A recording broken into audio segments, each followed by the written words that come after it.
할렐루야, 주일 예배에 나오신 우리 모든 성도님들을 주님의 이름으로 환영합니다. 우리 이 시간 마음 모아 하나님 앞에 함께 예배하겠습니다. 하나님은 영이시니 예배하는 자가 신령과 진정으로 예배할지니라. 아멘.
내가 넘치는 진노로 내 얼굴을 내게서 잠시 가렸으나 영원한 자비로 너를 긍휼히 여기리라. 아멘. 우리 이 시간 지난 한 주간 지은 죄들을 하나님 앞에 고백하며 이 시간 사죄의 은총 구하는 시간 갖도록 하겠습니다.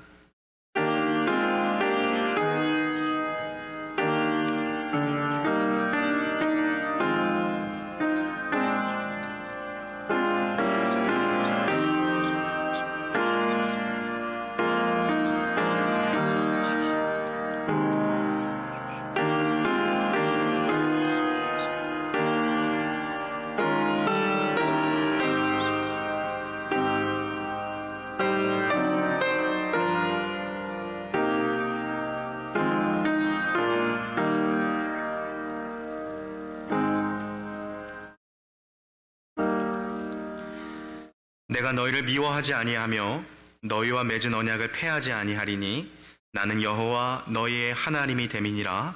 아멘. 사랑과 은혜의 주 여호와 하나님, 복된 주일을 맞이하여 우리를 하나님의 전으로 또 불러주시고 또 각자의 처소에서 예배 자리를 구별하여 주님 앞에 나오게 하시니 하나님께 감사를 드립니다. 지난 한 주간에 하나님 뵐 때에 부끄러운 우리의 죄악이 남아있기에 이 시간 사죄 은총을 통하여 주님 앞에 우리의 죄를 낱낱이 고백하오니 하나님께서 우리의 죄를 씻어주시고 우리의 몸과 마음을 새롭게 하시고 우리의 영혼이 하나님의 사랑 안에 또 주님의 품 안에 머물 수 있는 이 시간이 되게 하여 주시옵소서.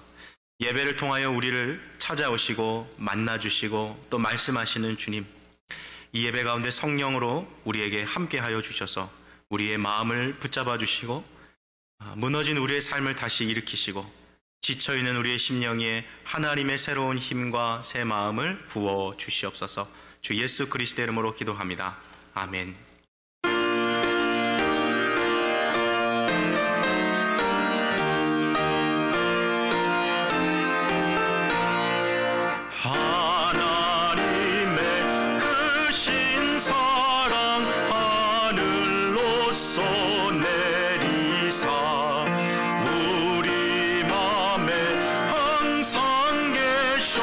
온전한 주는 자비하사 사랑 무한하시니 두려워서 떠는 자를 구원하여 줍소서. 걱정 근심 많은 자를 성령 감화하시며 복과 은혜 사랑받아 평안하게 앞서서. 점과 나중 되신 주여 항상 인도하셔서 마귀 유혹 받는 것을 속히 끊게 합소서. 전능하신 아버지여 주의 능력 주시고 우리 맘에 임하셔서 떠나가지 맙소서. 주께 영광 항상 돌려 천사처럼 섬기며 주의 사랑 영영토록 찬송하게 합소서. 우리들이 거듭나서 흠이 없게 하시고 주의 크신 구원받아 온전하게 합소서. 영광에서 영광으로 천국까지 이르러 크신 사랑 감격하여 경배하게 합소서. 아멘. 내 의의 하나님이여 내가 부를 때에 응답하소서. 곤란 중에 나를 너그럽게 하셨사오니 나를 긍휼히 여기사 나의 기도를 들으소서. 인생들아 어느 때까지 나의 영광을 변하여 욕되게 하며 허사를 좋아하고 계율을 구하겠는고. 여호와께서 자기를 위하여 경건한 자를 택하신 줄 너희가 알지어다. 내가 부를 때에 여호와께서 들으시리로다. 너희는 떨며 범죄치 말지어다. 자리에 누워 심중에 말하고 잠잠할지어다. 의의 제사를 드리고 여호와를 의뢰할지어다. 여러 사람의 말이 우리에게 선을 보일 자 누구뇨 하오니 여호와여 주의 얼굴을 들어 우리에게 비치소서. 주께서 내 마음에 두신 기쁨은 저희의 곡식과 새 포도주의 풍성할 때보다 더하니이다. 내가 평안히 눕고 자기도 하리니 나를 안전히 거하게 하시는 이는 오직 여호와시니이다. 아멘. 전능하사 천지를 만드신 하나님 아버지를 내가 믿사오며 그 외아들 우리 주 예수 그리스도를 믿사오니 이는 성령으로 잉태하사 동정녀 마리아에게 나시고 본디오 빌라도에게 고난을 받으사 십자가에 못 박혀 죽으시고 장사한 지 사흘 만에 죽은 자 가운데서 다시 살아나시며 하늘에 오르사 전능하신 하나님 우편에 앉아 계시다가 저희로서 산자와 죽은 자를 심판하러 오시리라. 성령을 믿사오며 거룩한 공회와 성도가 서로 교통하는 것과 죄를 사하여 주시는 것과 몸이 다시 사는 것과 영원히 사는 것을 믿사옵나이다. 아멘.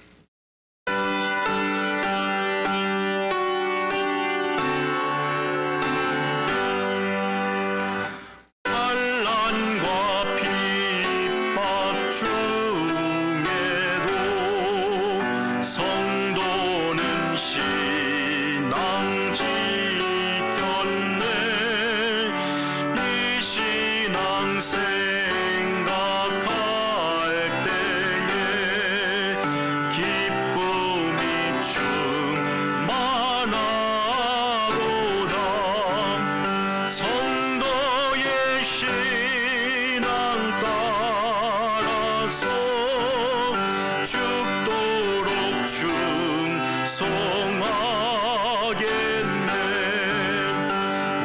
중에 매인 성도라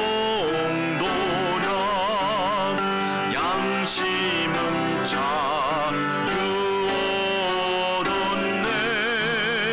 우리도 고난 받으면 죽어도 영광되도다. 성도의 신앙 따라서 죽도록 충성하겠네. 성도의 신앙 본받아 원수로 사랑하겠네.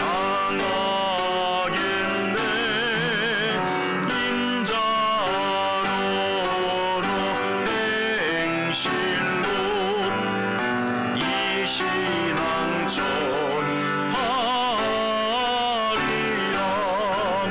성도의 신앙 따라서 죽도록 충성하겠네.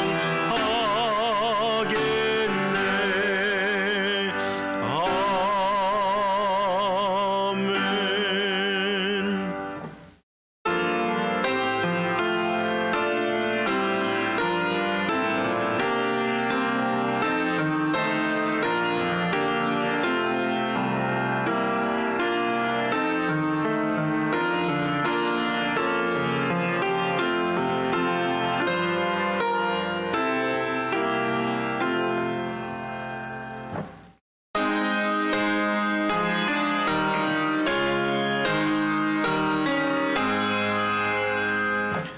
만복의 근원 하나님,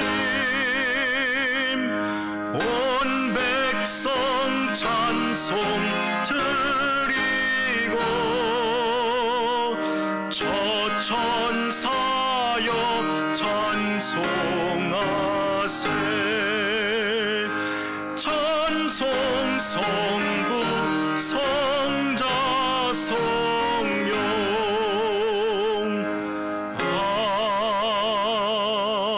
아멘. 우리의 삶의 공급자 되시는 하나님, 지난 한 주간에도 우리를 지켜주시고 보호하시고 우리를 먹이시고 입히신 분이 우리 하나님 아버지 되심을 이 시간 믿음으로 고백합니다. 지금까지도 우리를 도우셨던 하나님이 앞으로도 변함없이 우리를 도우시고 날마다 풍성한 은혜로 채워주실 것을 믿음으로 감사드립니다.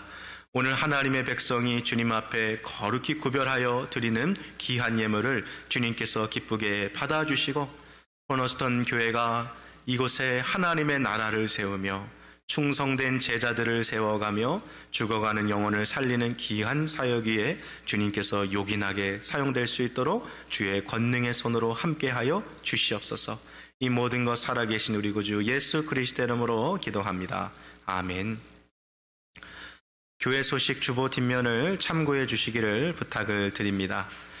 지금 제가 함께 드리고 있는 예배는 토요일 오전에 드리는 사전 녹화 예배이기 때문에 저희가 2020년도 결산 및 2021년도 예산 우편 투표 결과는 내일 실시간 영상 예배를 통해서 참고해 주시기 바랍니다. 선교회 회비에 관해서 안내를 드립니다. 각 선교회에서 운영되고 있는 이 회비는 선교회별로 운영할 때 또 그리고 선교회에서 후원하고 있는 선교사님들을 돕기 위한 후원금으로 사용이 됩니다. 지금 코로나로 인해서 우리의 모임이 중단되었습니다마는 선교회의 회비를 통해서 우리 선교 사역을 지속적으로 후원할 수 있기를 바랍니다. 우리 각 선교회 회원분들께서는 선교회 회비를 선교회 각 회계에게 보내주시기를 안내를 드리고요.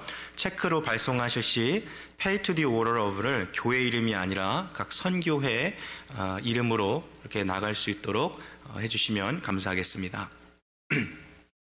금요 예배와 주일 예배 현장 예배를 참석을 희망하시는 우리 성도님들께서는 우리 예배위원장이신 김소림 장로님께 문의해 주시면 자세히 안내해 주실 것입니다. 또 아울러서 텍스 보고를 그 문서를 필요로 하시는 우리 성도님들 계실 텐데요. 재정위원장이신 우리 전진홍 장로님께 문의를 주시고요.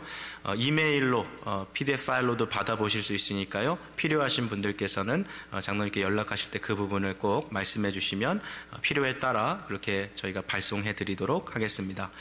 나머지 광고는 주보를 참고해 주시기를 부탁드립니다. 오늘 하나님께서 우리에게 주시는 말씀은 신약성경 베드로전서 1장 3절로 12절까지 말씀입니다. 베드로전서 1장 3절로 12절까지 말씀, 우리 다 같이 한 목소리로 같이 합독하시겠습니다. 찬송하리로다. 우리 주 예수 그리스도의 아버지 하나님이 그 많으신 긍휼대로 예수 그리스도의 죽은 자 가운데서 부활하심으로 말미암아 우리를 거듭나게 하사 산 소망이 있게 하시며 썩지 않고 더럽지 않고 새하지 아니하는 기업을 있게 하시나니 곧 너희를 위하여 하늘에 간직하신 것이라. 너희가 말세에 나타나기로 예비하신 구원을 얻기 위하여 믿음으로 말미암아 하나님의 능력으로 보호하심을 입었나니 그러므로 너희가 이제 여러 가지 시험을 인하여 잠깐 근심하게 되지 않을 수 없었으나 오히려 크게 기뻐하도다. 너희 믿음의 시련이 불로 연단하여도 없어질 금보다 더 귀하여 예수 그리스도에 나타나실 때에 칭찬과 영광과 존귀를 얻게 하려 함이라. 예수를 너희가 보지 못하였으나 사랑하는도다. 이제도 보지 못하나 믿고 말할 수 없는 영광스러운 즐거움으로 기뻐하니 믿음의 결국 곧 영혼의 구원을 받음이라. 이 구원에 대하여는 너희에게 임할 은혜를 예언하던 선지자들이 연구하고 부지런히 살펴서 자기 속에 계신 그리스도의 영이 그 받으실 고난과 후에 얻으실 영광을 미리 증거하여 어느 시 어느 한 때를 지시하시는지 상고하니라. 이 섬긴 바가 자기를 위한 것이 아니요 너희를 위한 것임이 계시로 알게 되었으니 이것은 하늘로부터 보내신 성령을 힘입어 복음을 전하는 자들로 이제 너희에게 고한 것이요 천사들도 살펴보기를 원하는 것이니라. 아멘. 반갑습니다. 잘 오셨습니다. 우리 영상으로 함께 같이 예배드리고 계신 우리 성도님들도 너무나도 환영합니다. 옆에 함께 같이 예배드리고 계신 분들 보시면 손 한번 꽉 잡아주시면서요, 사랑합니다 하고 이렇게 인사해 주시기를 부탁을 드립니다. 어느 교회를 다니는 한 가족이 이제 코로나 시대에 주일이 되어도 이제 예배를 드리러 교회 나가지 못하니까, 저희 교회도 그렇습니다만 이 어른 예배가 따로 있고 또 어린이 예배가 이렇게 따로 있지 않습니까? 대부분 같은 시간에 이렇게 진행이 되고 있는데요. 이렇게 오전에 각자가 처해 있는 그 소속되어 있는 부서에 가서 이렇게 예배를 드리고 이제 온 가족이 주일날 점심을 먹기 위해서 식탁에 지금 둘러 앉아 있어요. 유치원을 다니는 아주 어린 딸 아이가 아빠에게 물어봅니다. 아마도 그날 주일학교 때 전도사님이 물어봤던 질문인 것 같아요. 딸이 아빠에게 물어보기를, 아빠는 코로나 시대에 뭐가 감사해요? 이렇게 물어봤어요. 그러니까 이 밥을 먹다가 아빠가 이 딸아이의 갑작스러운 질문에 너무 적잖게 당황한 거죠. 왜냐하면 사실 이 코로나 기간 동안 특별히 하나님께 무언가를 이렇게 감사해 본 적이 없거든요. 주일학교 우리 아이가 어른인 나보다 더 낫구나 하는 그런 생각이 듭니다. 만일 오늘 예배 후에 점심을 먹으면서 누군가 우리에게 동일한 질문을 물어본다면 우리들은 어떻게 대답할까요? 코로나 시대에 감사한 것이 있습니까? 물어보면 어떻게 대답하시겠어요? 사실 요즘처럼 힘들고 어려운 때에 뭐 감사한 일이 그리 많이 있겠습니까? 힘들고 어려운 것들이 더 많이 있죠. 그런데 사실 가만히 또 생각을 해보면 우리의 삶에 감사할 것들이 참 많이 있어요.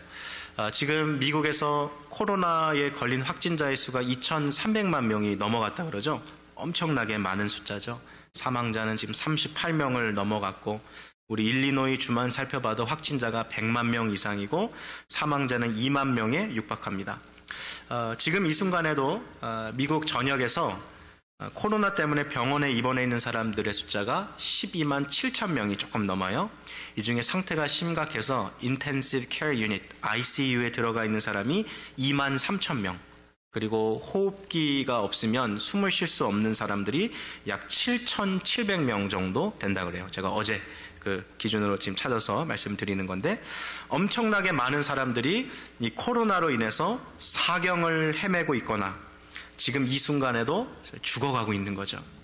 여러분, 이러한 현실 속에서 다시 우리의 삶을 본다면 코로나 시대에 감사한 것이 있습니까? 라는 그 질문에 우리들도 감사할 것이 있다라고 그렇게 말할 수 있지 않겠습니까? 지금 이 순간에 이렇게 교회에서 혹은 각 가정에서 건강한 모습으로 예배를 드리고 있다라는 이 사실 하나만으로도 정말 하나님 앞에 감사할 수 있는 제목이 되는 것 같아요. 요즘 우리의 마음 상태는 어떻습니까? 지금 우리 성도님들의 영혼의 상태를 한마디로 좀 정의해 보자면 무슨 단어를 선택하시겠어요?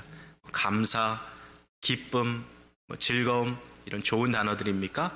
아니면 짜증, 아니면 불안, 염려, 두려움, 이런 단어가 우리의 영혼의 상태를 잘 보여주고 있습니까? 오늘 본문에 나오는 사도 베드로는요, 우리가 지난주에 살펴봤던 것처럼 성도들을 향하여서 하나님의 택하신 백성들, 그러며 그런 동시에 온 세상 가운데 흩어져 사는 나그네들이라고 불렀는데, 지금 고난 가운데 살아가고 있는 성도들이지만 여전히 그 가운데서도 하나님의 백성들이 나타낼 수 있는 그런 성품들이 있다라는 것을 이야기해 주죠. 특별히 오늘 이 사도 베드로는 세 가지를 이야기하는데요. 찬양, 그리고 기쁨, 그리고 사랑. 이 세 가지가 고난 가운데 살아가고 있는 성도들에게서도 나타날 수 있다는 것을 우리에게 가르쳐주고 있습니다. 그래서 오늘 이 말씀을 함께 나누면서요, 비록 우리의 삶이 코로나 시대라는 전례 없는 고통의 터널을 지나가고 있지만 이 고난 속에서도 우리의 삶 가운데 하나님을 향한 찬양과 기쁨과 사랑이 그렇게 계속해서 간직될 수 있는, 또 자라갈 수 있는 귀한 시간이 되기를 주님의 이름으로 축복합니다. 자, 첫째로 사도 베드로는 고난 가운데서 살아가고 있는 성도들을 향하여서 우리가 하나님께 찬양을 드리자 하고 그렇게 이야기합니다. 3절 말씀을 한번 보세요. 여기 보면 제일 첫 번째 단어가 뭐예요? 찬송하리로다, 이렇게 시작하죠. 새 번역 성경을 보니까 이게 이렇게 해석되어 있더라고요. 우리 주 예수 그리스도의 하나님 아버지께 찬양을 드립시다, 이렇게 되어 있어요.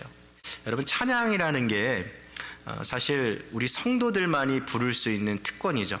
물론 교회 안 다니는 사람들도 우리가 악보를 주면 얼마든지 찬양을 부를 수 있지만, 구원받지 않은 사람들이 부르는 찬양과 구원받은 백성이 부르는 찬양은 질적으로 다른 것이죠. 엄밀히 따지면 하나님을 향한 찬양은 우리 성도만이 부를 수 있는 특권인 거죠.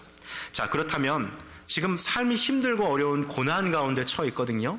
그럼에도 불구하고 여전히 우리 그리스도인들이, 우리 하나님의 백성들이 하나님 앞에 찬양할 수 있는 그 마음의 동기, 그 이유, 그 근원이 어디에서부터 나올까요? 오늘 그것을 세 가지로 베드로가 이야기해 줄 텐데요. 하나는 과거의 사건, 그리고 또 하나는 현재의 사건, 그리고 또 하나는 미래의 사건. 이 세 가지를 통해서 고난 가운데도 여전히 우리는 하나님 앞에 찬양할 수 있다라고 베드로가 이제 이야기할 텐데요. 우리 시간 순서상으로 한번 봅시다. 과거의 사건부터 먼저 살펴볼 거예요. 3절 말씀을 화면에 보여주시고요. 우리 한번 같이 읽겠습니다. 시작. 찬송하리로다. 우리 주 예수 그리스도의 아버지 하나님이 그 많으신 긍휼대로 예수 그리스도의 죽은 자 가운데서 부활하심으로 말미암아 우리를 거듭나게 하사 산 소망이 있게 하시며. 먼저 베드로는 우리가 하나님을 찬양할 수 있는 그 근거로 과거에 일어난 사건을 언급하는데요. 그것은 죽음을 정복하시고 부활하신 그 예수 그리스도께서 우리를 거듭나게 하신 것, 우리를 새롭게 태어나게 하신 것, 우리를 구원해 주신 그 역사를 이야기해 주신 거죠. 진짜 우리가 생각해 보면 예수님이 부활하셔서 우리를 거듭나게 하셨다라는 그 한 가지 그 사실 하나만으로도 우리는 얼마든지 하나님을 찬양할 수 있는 그 근거가 되는 것이죠. 자, 다음으로 이제 베드로는 현재 일어나고 있는 사건을 언급하는데요. 우리 4절은 잠깐 건너뛰고요. 5절을 먼저 한번 보여주세요. 함께 읽겠습니다.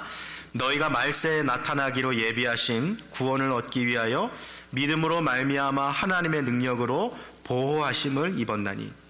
여기서 베드로는 우리가 하나님으로부터 받은 구원이 다 완성될 때까지 하나님께서 주님의 능력으로 우리를 보호해 주신다라고 이야기해 주고 있어요. 여기 이 보호하심이라는 이 단어는 원래 이 군사 용어거든요. 그러니까 이 창과 칼을 들고 막 공격해 오는 적군으로부터 우리 시민들을 보호하기 위해서 지어놓은 요새, fortress를 말하는 거죠. 그래서 우리를 넘어뜨리기 위해 달려오는 세상과 이 원수 사탄의 공격으로부터 하나님의 능력이 우리를 보호해주고 계시다라는 거예요. 이 보호막이요, 철이나 무쇠로 만든 그런 눈으로 보이는 보호막은 아니에요. 그래서 우리 눈에도 보이지 않고 다른 사람들이 우리를 봐도 그런 게 느껴지지 않을지 모르지만 구원받은 하나님의 백성인 우리들은 하나님이 지금 이 순간에도 우리를 보호하고 계시다라는 것을 고백할 수 있는 거죠. 그것을 온 몸과 마음으로 느낄 수 있어요. 창세기 15장을 보니까 하나님께서 아브라함에게 그런 말씀을 하셨어요. 아브라함아, 내가 너의 방패다. I am your shield. 내가 너의 방패야. 하나님께서 아브라함의 방패가 되어주시니까요, 정말 그 어떤 원수도 적군도 아브라함을 건들지 못하더라고요. 하나님은 그의 택하신 백성들의 방패가 되어주세요. 이 파도가 막 넘실넘실거리면서 넘어오려고 할 때 방파제가 파도를 탁 막고 있으면 못 넘어오는 것처럼 세상의 모진 풍파가 우리를 막 넘어뜨리려고 다가와도 주님이 우리의 삶의 방패가 되어주시는 거죠. 하나님은 완전한 방패세요. 그렇기 때문에 우리는 완전한 보호 아래 있는 거죠. 자, 그렇다면 이 사실 하나만으로도 또 우리 주님을 찬양할 그 이유가 되는 거죠. 자, 과거의 사건 뭐였어요? 부활하신 주님이 우리를 거듭나게 하신 것. 현재의 사건은 뭐예요? 지금도 하나님이 그 능력으로 우리의 보호하심, 하나님의 방패 되심이 찬양의 이유예요. 자, 세 번째로 이제 미래의 사건인데 이것은 무엇이냐면 하나님께서 우리에게 주신 산소망, 미래에 얻을 유업이 있어서 하나님을 찬양할 만하다는 거예요. 자, 4절 말씀을 한번 같이 읽겠습니다. 시작. 썩지 않고 더럽지 않고 새하지 아니하는 기업을 있게 하시나니 곧 너희를 위하여 하늘에 간직하신 것이라. 하나님이 우리에게 유산을 주신대요. 유업을 주신대요. 성경에서는 기업으로라는 말로 되어 있는데요. 근데 그 기업은 썩지 않아요. 더럽혀지지 않아요. 쇠해지지 않는다는 말은 낡아 닳지 않는다라는 거예요. 영원한 그 기업을 하나님께서 우리에게 주신데 지금 여기에 있는 것이 아니라 하늘에 간직하고 있는 것, 우리가 다 알고 있는 바로 그 하나님 나라 천국에 대해서 이야기하고 있는 거죠. 우리가 이 세상에서 힘들고 어려운 고난의 시간들을 보내고 있지만 여전히 하나님을 찬양할 수 있는 이유가 있어요. 그게 뭐예요? 미래에 우리에게 주어질 바로 하나님 나라, 바로 그 유업이 우리에게 있다라는 것이죠. 자, 이처럼 사도 베드로는 고난 가운데 있는 성도가 여전히 하나님을 찬양할 수 있는 세 가지 사건, 과거의 사건, 현재의 사건, 미래의 사건, 부활하신 주님이 우리를 거듭나게 하신 사건, 지금도 하나님의 능력으로 우리를 보호해 주시는 것, 그리고 장차 임하실 그 썩지 않고 더럽지 않고 새하지 아니할 하나님 나라를 유업으로 주셨기 때문에 우리는 하나님을 찬양할 수 있습니다라고 이야기하고 있는 것이죠. 그리고 또 그렇게 찬양합시다라고 권면하는 거죠. 여러분, 물론 우리가 하나님을 찬양할 수 있는 이유가 이 세 가지만 있는 것은 아니죠. 우리 일상으로 돌아와서 조금만 곰곰이 생각해 봐도 하나님을 찬양할 수 있는 이유가 얼마나 많습니까? 지금 먹을 것이 없어서 도움을 받고 살아가는 사람들도 참 많거든요, 요즘에. 근데 우리 지난 한 주에 우리 식탁에 음식이 올라와 있고, 이 추운 겨울 날씨에 우리 등과 두 어깨를 덮어줄 옷이 있고, 또 편안하게 잠들 수 있는 잠자리가 있고, 세기 시작하면 세 가지가 아니라 정말 수도 없이 많을 거예요. 하나님 앞에 감사하며 찬양을 부르게 할 수 있는 그런 이유들 말입니다. 여러분, 고난 가운데서도 우리 성도들은 여전히 하나님을 찬양할 수 있어요. 그래서 지금 힘들고 어려운 지금 시대입니다만, 그런 시절을 우리가 보내고 있습니다만, 날마다 이 찬양의 꽃을 피워갈 수 있는 저와 여러분들 되시기를 주님의 이름으로 축복합니다. 자, 둘째로 사도 베드로는 성도들이 이 고난 가운데서도 기뻐할 수 있다라는 사실을 우리에게 알려주고 있어요. 자, 6절 말씀을 우리 한번 좀 같이 읽겠습니다. 그러므로 너희가 이제 여러 가지 시험을 인하여 잠깐 근심하게 되지 않을 수 없었으나 오히려 크게 기뻐하도다. 그러니까 베드로도 지금 한 가지는 인정하고 있어요. 그게 뭐냐면 예수님 믿는 사람들에게도 고난은 찾아온다. 시험을 만날 수 있다. 그러니까 인정하고 있는 거죠. 여러분, 예수님 믿는 우리들도 몸이 아프죠. 경제적인 어려움, 압박감, 여러분 우리도 느끼고 있어요. 가정의 문제들, 자녀 문제, 그리고 나 개인의 신변의 문제도 찾아옵니다. 그로 인해서 우리들도 근심하게 되는 것. 세상 사람들만 그런 게 아니라 예수 믿는 우리들도 근심이 있고 아픔이 있고 어려움이 있다라는 거예요. 그런데 주를 믿는 우리들에게 가지고 있는 기쁨의 이유는 뭐냐면 이 고난이 영원하지 않다라는 거예요. 오히려 하나님은 이 고난 가운데서도 우리를 기뻐하게 만들어 주신다는 거죠. 자, 여기서 베드로는요, 삶을 바라보는 한 가지 관점을 성도들에게 가르쳐 주고 있어요. 그것은 우리 그리스도인들의 삶은요, 삶에 찾아오는 고난도 의미 없는 고난이 아니라 하나님의 크신 계획과 섭리 안에서 하나님이 목적과 그 뜻을 가지고 우리의 삶에 시험을 주시고 시련을 주시고 고난을 주신다라는 것을 가르쳐 주고 있는 거죠. 자, 7절 말씀을 한번 좀 같이 볼까요? 함께 읽겠습니다. 너희 믿음의 시련이 불로 연단하여도 없어질 금보다 더 귀하여 예수 그리스도에 나타나실 때에 칭찬과 영광과 존귀를 얻게 하려 함이라. 지금 우리의 이 믿음의 시련을 받고 있는, 지금 고난을 통과하고 있는 이유가 뭐라 그랬어요? 불로 연단하여도 없어질 금보다 더 귀한 믿음을 통하여 예수님께서 나타나시는 그날 그 앞에서 너 참 잘 인내했다, 칭찬받고 여기 너의 면류관이 있다, 영광을 받고 하나님과 함께 존귀하게 살아갈 수 있는 그러한 그 복을 우리에게 주시기 위해서 이 고난을 허락해 주셨다는 거죠. 참 이게 신비인 거죠. 하나님을 만나고 나서 보니까 내 삶에 찾아오는 고난이 의미 없는 고난이 아니라 아주 깊이 있는 뜻을 가진 고난이 된다는 거죠. 좀 예를 들어보면 여러분, 저 한국 그 태릉 선수촌에서 우리 국가대표 선수들이 막 땀을 흘리지 않습니까? 때로는 막 정말 토할 정도로 막 그렇게 운동하고 온몸에 막 근육이 근육통으로 막 끊어지고 너무 아파서 견디지 못할 정도로 그렇게 훈련을 하는데 왜 그렇게 하죠? 훈련장에서 흘렸던 그 땀방울 한 방울 한 방울이 모여서 4년 뒤에 열릴 올림픽에서 승리와 영광의 기쁨을 가져다 줄 것을 기대하는 마음이 있기 때문에 고난과 훈련 중에서도 그거를 견딜 수 있는 거죠. 우리가 당하는 시련과 고난이 우리의 믿음을 강하게 단련시켜 준다고 해요. 더더욱 하나님만 바라보게 하고 더더욱 하나님만 붙들고 의지하고 살아갈 수 있도록 그렇게 우리를 변화시켜 주는 거죠. 그러니까 하나님은 그러한 특별한 목적을 가지고 우리의 삶에 고난을 허락하신다는 거죠.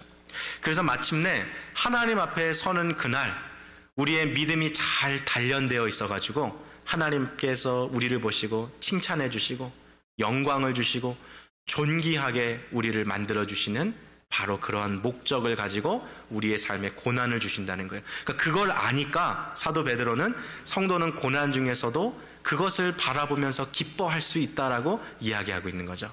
지금 예배 같이 드리시는 분들 가운데 한국에서 이렇게 군대 생활하신 분들도 계실 거예요. 그럼 군대 생활이 좋은 게 뭐가 있습니까? 기쁜 게 뭐가 있겠어요? 빨리 전역하고 싶죠. 힘들고 어려워도 견딜 수 있는 이유는 좀만 견디면 휴가가 오거든요. 보고픈 가족들, 그리운 친구들 만날 수 있거든요. 조금만 더 버티면 전역하는 날이 와요. 그리고 그렇게 다 버티면 한 국가의 국민으로서 국방의 의무를 다했다라는 그 자부심도 있고요. 사람들도 애썼다라고 그렇게 칭찬해 주지 않습니까? 그 소망이 있는 거죠. 고난이 영원하지 않는 거죠. 우리 예배를 드리시는 우리 어머님 성도님들도 아이를 이렇게 9개월 반 동안 이렇게 품고 살아간다는 게 얼마나 어렵습니까? 내 생활도 다 막히고 먹고 싶은 것도 때로는 가려 먹어야 되고 또 참 무거운 몸을 이끌고 생활한다는 게 쉽지 않잖아요. 그리고 또 아이를 낳을 때, 여러분 이 세상에 인간이 느낄 수 있는 고통 중에 산고, 이 출산의 고통보다 더 큰 고통이 사실 뭐가 있겠어요? 너무나도 힘들고 어려운 거죠. 근데 그 모든 고통을 다 참고 견뎌내면 응애 하고서 울면서 이 세상에 나오는 그 고귀한 생명이 주는 기쁨이 있는 거죠. 그래서 둘째도 낳고 또 셋째도 낳고 그 기쁨이 있는 거 아니겠습니까? 그러니까 그 기쁨이 있으니까 산모는 그 모든 고통을 감내하는 거죠. 여러분, 오늘 이 사도 베드로가 우리에게 너무 중요한 가르침을 지금 주고 있는 거예요. 이 세상을 살아갈 때 예수님 모르고 하나님을 믿지 않는 사람들에게는 인생의 고통의 의미를 해석을 할 수가 없어요. 이게 내가 왜 당해야 되는지. 그렇지만 우리가 믿음의 관점으로 우리의 인생을 바라보면 지금 우리에게 찾아온 이 고난이 우리의 믿음을 연단하여서 하나님을 더 붙들고 하나님을 더 의지하고 살아가도록 만드는 거죠. 때로는 우리가 다 이해할 수 없는 고통도 있습니다. 왜 하나님 나를 여기에 두셨습니까? 왜 하나님 내가 이런 일 당해야 됩니까? 다 이해되지 않는 고통과 고난일 수도 있지만 그러한 모든 고난을 통해서도 여전히 하나님께서 그 크신 계획으로 우리의 삶을 이끌어 가신다라는 그 의미가 우리에게 주어지는 거죠. 여러분, 지금도 전 세계의 수많은 사람들이 또 전 세계 수많은 의료진들이 코로나와 지금 싸우고 있잖아요. 뉴스 보셔서 아시겠지만 병원에서 일하고 있는 의사들, 간호사들 쉬지 못해가지고 정말 그 피곤에 쩔어 있는 모습들, 그리고 또 막 너무 힘들어서 막 눈물 흘리는 그런 그 의료진들 모습들 우리가 다 보지 않았습니까? 왜 그렇게 밤낮으로 바쁘게 일해요? 한 사람이라도 더 살리려고 그러는 거죠.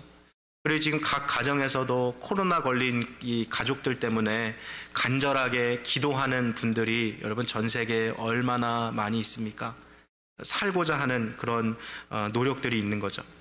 그런데 이렇게 한편에서는 생명을 연장하기 위해서 그렇게 몸부림치는 사람들이 있는 반면에 다른 한편에서는 그렇게 귀하게 주어진 자기의 목숨을 그냥 스스로 끊어버리는 사람들이 있어요. 미국에서 하루에 자기 스스로 목숨을 끊는 사람들의 숫자가 평균 132명이라 그래요. 약 130명 정도 하루에 목숨을 끊는 거예요. 그러니까 평균 한 주에서, 이 일리노이 주에서 하루에 2명씩 자살에 죽어간다 생각하면 맞겠죠. 미국 전체를 평균 내서 보면. 미국에서 사람들이 왜 죽어가나 이유를 조사해 보니까 자살이 10위 안에 들어가더라고요. 엄청나게 많은 사람들이 죽고 있는 거예요. 어떻게 죽었나 보니까요, 총으로 자기의 몸을 쏴서 죽인 사람도 있고요, 목을 메어 죽은 사람도 있고, 독국물을 마시고 죽은 사람들도 있어요. 그리고 또 그렇게 스스로 죽으려다가 실패한 사람들, 그리고 자해해서 응급실에 실려온 사람들의 숫자가 한 해 동안 미국에 47만 9천 명이나 된다는 거예요. 엄청나게 많은 숫자 아닙니까? 지금 한편에서는 사람 살리려고 막 의료진들이 막 그렇게 애쓰고 있는데, 또 다른 한편에서는 죽으려고 하는 사람들이 1년에 47만 9천 명이 된다는, 엄청나게 많은 숫자인 거죠. 여러분, 왜 이렇게 사람들이 자꾸 이렇게 죽으려고 그럴까요? 사람의 가장 강한 본능 중에 하나가 살고자 하는 본능 아니에요? 여러분, 먹고자 하는 본능, 자고자 하는 본능, 이 모든 것도 사실 살려고 하는 본능이잖아요. 인간이 가지고 있는 가장 강한 본능이 정말 살고자 하는 그 생명에 대한 그 애착일 텐데, 그것을 다 끊어버리고서 자기 스스로 그런 극단적인 선택을 한다는 게 어떻게 보면 좀 이해가 안 되는 부분이죠. 그런데 많은 이유가 있을 거예요. 그 사람들이 그 목숨을 끊으려고 있는. 그러니까 표면적으로는 여러 가지 이유들이 있겠습니다만, 이것을 하나로 사실 다 모아보면 결론은 이거죠. 더 이상 이 세상을 살아갈 가치가 없고 내가 더 이상 살아간다는 의미를 발견하지 못한다라는 거예요.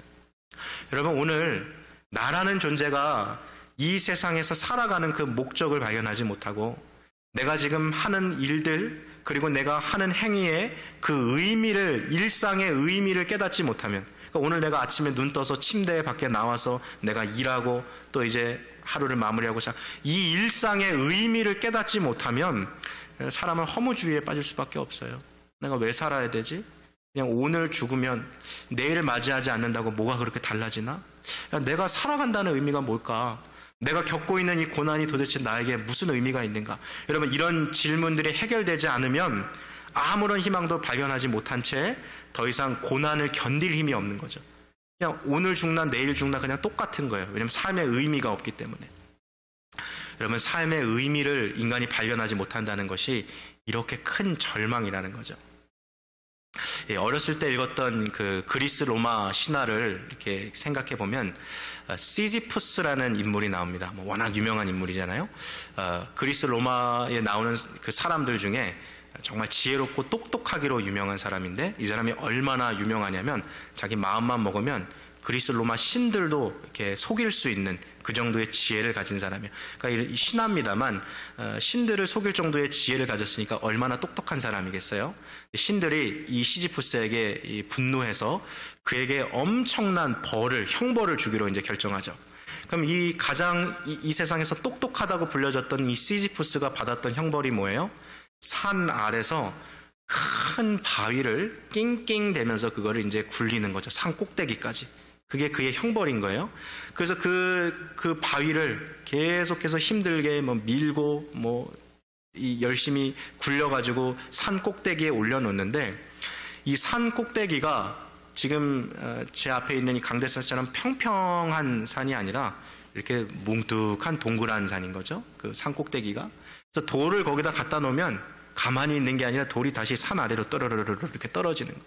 그러면 또 시지푸스가 산 아래로 내려가서 그 돌을 다시 또 이 산 꼭대기에 올려놓는, 이거를 무한 반복하는 게 그 시지푸스가 받은 형벌이거든요. 왜 이게 형벌일까요? 노동이 힘들어서요? 아니에요. 무의미의 노동이라서 그게 형벌인 거죠. 지금 내가 하는 게 무슨 의미일까? 내가 지금 이렇게 열심히 살아가는 게 이게 무슨 의미인가?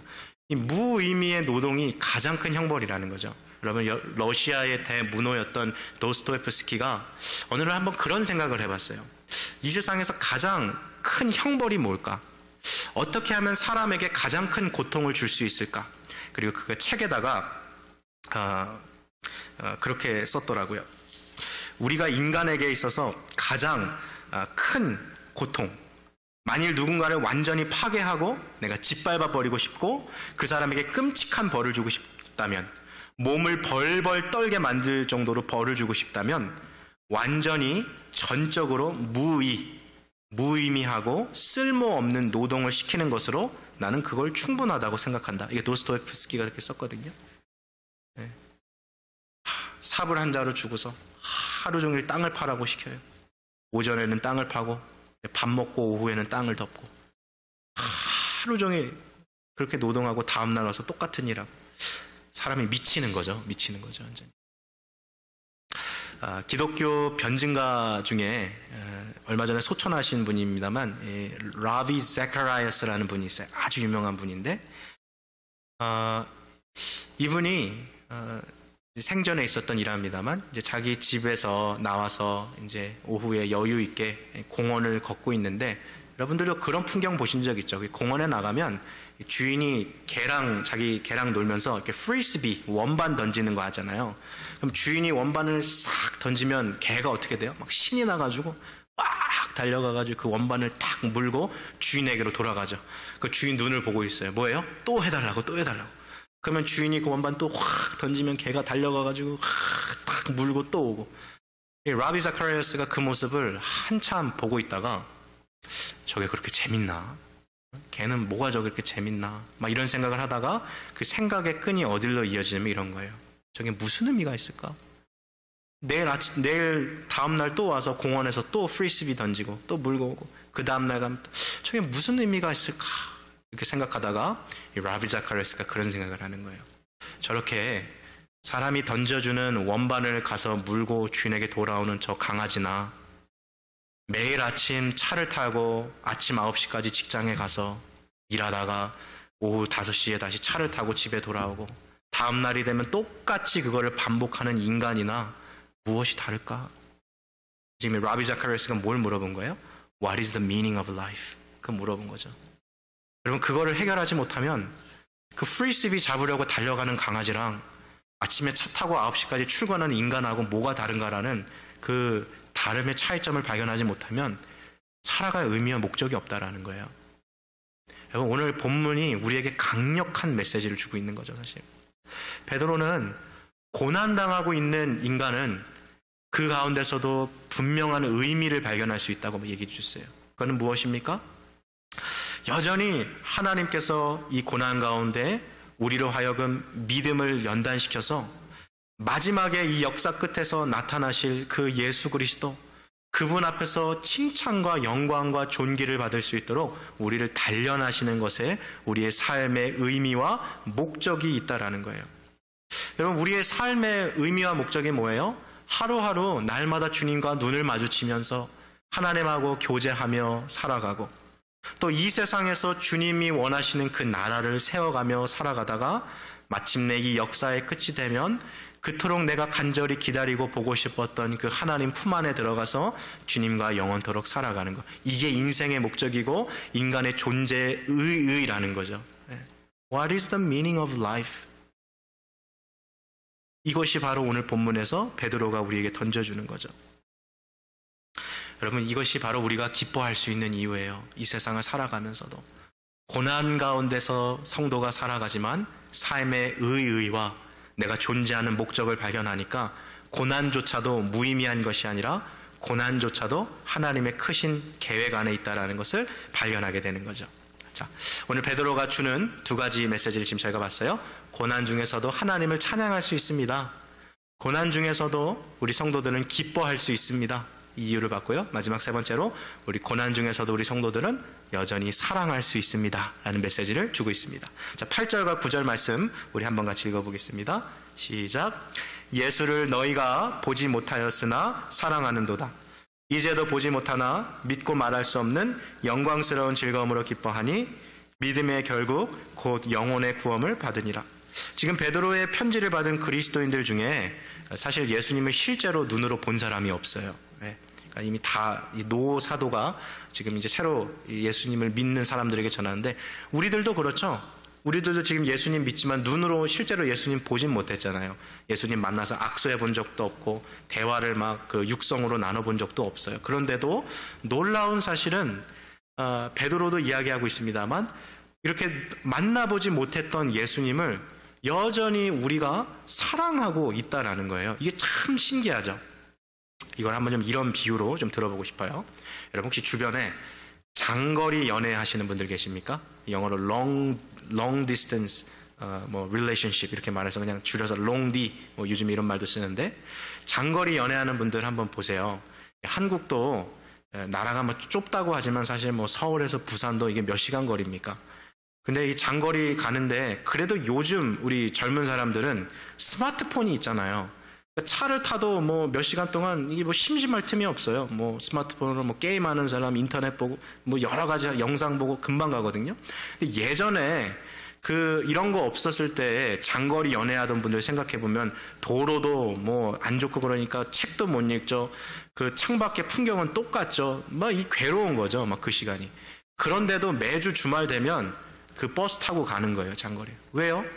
그 버스 타고 쭉 한참 가면 힘들고 어려워도 그 정류장 터미널에 딱 내리면 내가 정말 보고 싶었던 그 사람이 날 기다려주고 있거든요. 그게 너무 좋아서 버티고 가는 거죠. 여러분, 우리 그리스도인의 사랑이 마치 그런 거 아니겠어요? 지금 이 세상을 살아가는데 너무 힘들고 어려운 거예요. 정말 버티기 힘들 정도로. 그런데도 여러분, 터미널이라는 말 자체가 사실 끝이라는 의미잖아요. 그 인생의 버스가 그 터미널에 딱 도착했을 때 우리가 그 버스에서 딱 내리면 예수님께서 우리를 두 팔 벌려 기다리고 계신 거죠. 잘 왔다 너. 내가 너 기다리고 있었다.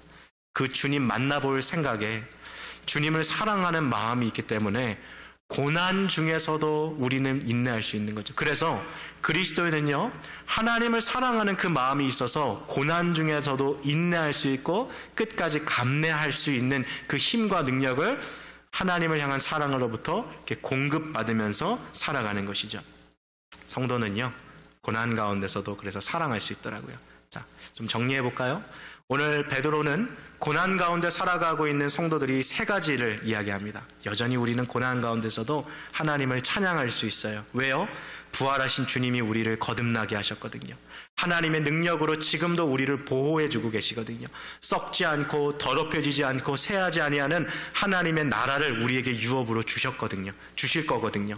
그래서 우리는 고난 가운데도 하나님을 찬양할 수 있어요. 고난 가운데도 우리는 기뻐할 수 있습니다. 그것은 고난의 의미를 알려주셨기 때문에 우리의 존재의 목적을 분명히 한다면 고난도 기쁨으로 감내할 수 있어요. 세 번째, 마지막 때에 우리가 만나볼 그 하나님, 우리 주님, 그 주님을 사랑하는 마음이 우리 안에 있기 때문에 고난 가운데서도 여전히 모든 그 아픔과 고통을 인내하며 사랑하며 살아갈 수 있다는 것이죠. 자, 말씀을 맺겠습니다. 우리 성도님들 혹시 그런 경험 해보셨습니까? 어렸을 적에 다녔던 초등학교를 나중에 성인이 되고서 혹시 다시 한번 이렇게 방문해 보신 기억 있으세요?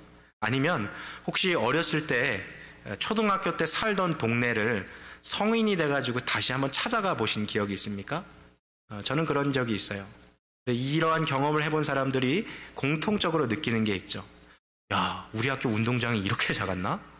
네, 어렸을 때는 분명히 운동장이 엄청 컸던 것 같은데 학교 건물이 이렇게 생각보다 높지 않네? 그리고 어렸을 때 놀던 그 골목길, 친구들이랑 놀 때는 막 차가 막 몇 대나 지나갈 것처럼 커 보였는데 지금 가보니까 사람 몇 명 지나갈 정도로 좁게 느껴지는. 야, 우리 집이 그렇게 큰 집이 아니었구나. 야, 우리 집 이 골목길이 되게 작았구나 느껴지는 거죠. 여러분, 뭐가 바뀐 건가요? 운동장을 뭐 공사해서 작게 만들었을까요? 골목길이 정말 작아진 걸까요? 아니에요. 학교도 똑같고 골목길도 똑같아요. 근데 뭐가 바뀌었어요? 우리가 자란 거죠. 우리가 성장한 거죠. 믿음이 그렇더라고요.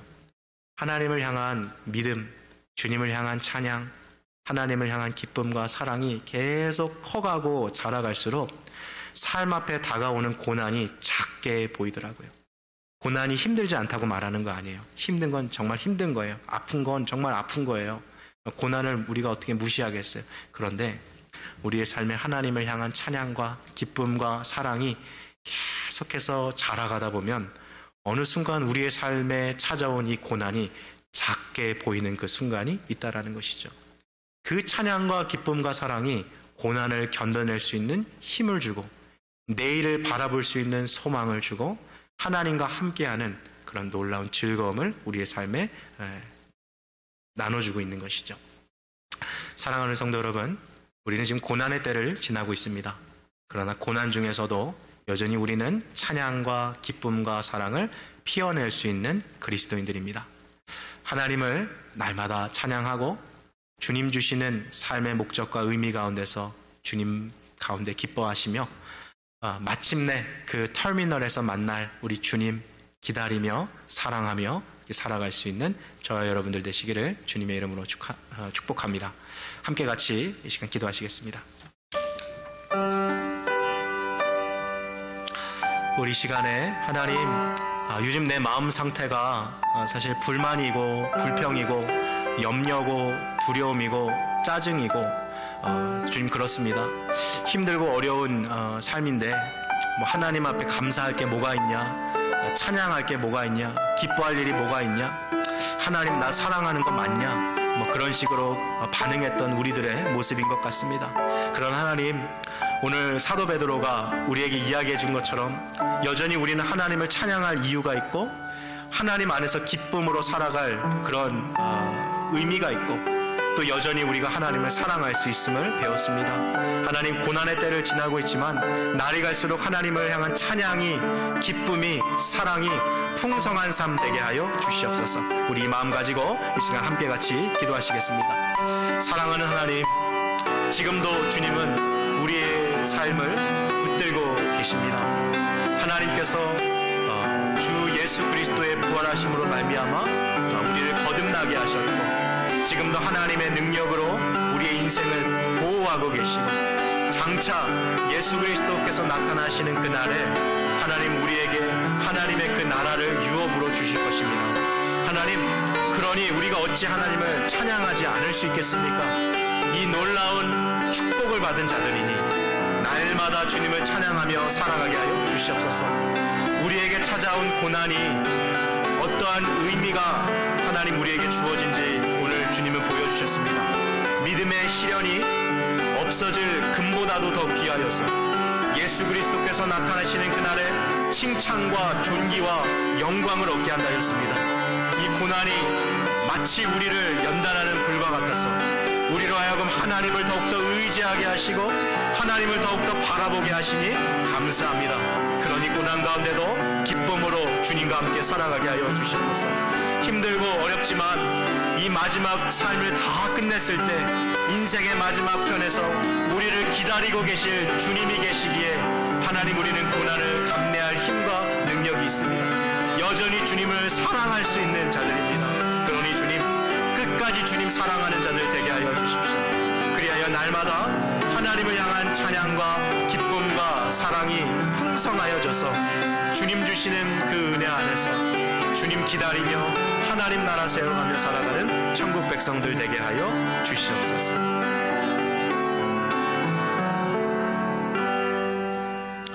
하나님, 여기 있는 우리 모두가 지금 전례 없는 고난의 때를, 또 고통의 터널을 통과하고 있습니다.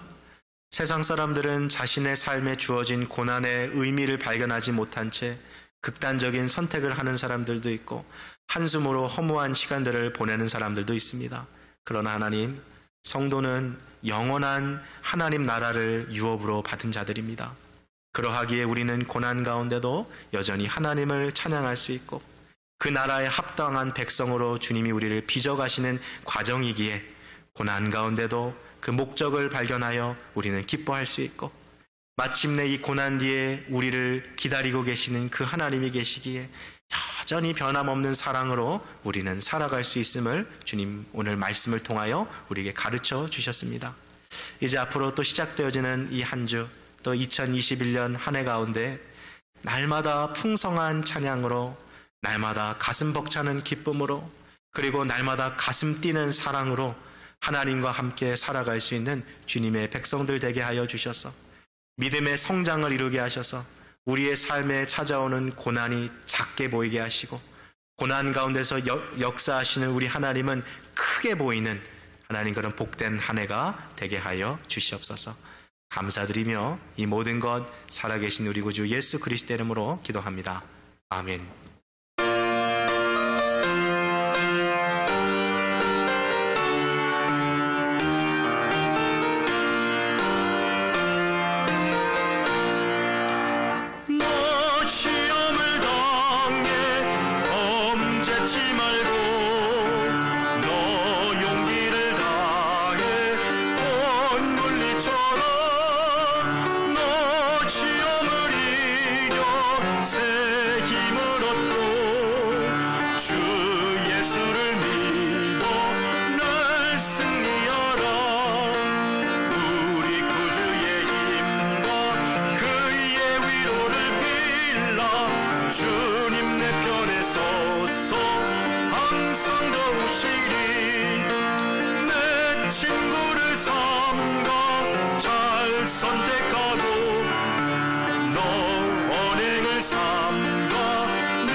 정성을 다해 주 봉사하라.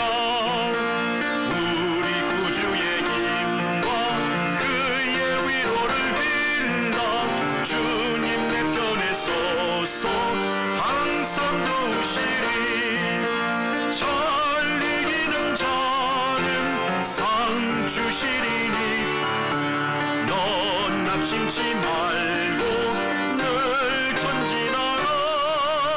내 구세주 예수 힘 주시리니 주 예수를 믿어 늘 승리하라. 우리 구주의 힘과 그의 위로를 빌라. 주님 내 편에 서서 항상 도우시리. 지금은 언제나 우리와 함께 하시고 우리를 도와주고 계시고 또 우리를 붙들고 계시는 주 예수 그리스도의 은혜와 우리 하나님 아버지의 무한하신 사랑하심과 성령 하나님의 교통 역사하심이 비록 고난 가운데 살아가지만 하나님이 계시기에 주님을 찬양하며 주님을 기뻐하며 주님을 사랑하기로 결단하는 모든 주의 백성들과 그들의 가정과 자녀와 일터와 사랑하는 코너스톤 교회와 이 나라와 조국 교회 위에 지금부터 영원토록 함께 하시기를 간절히 축원하옵나이다. 아멘.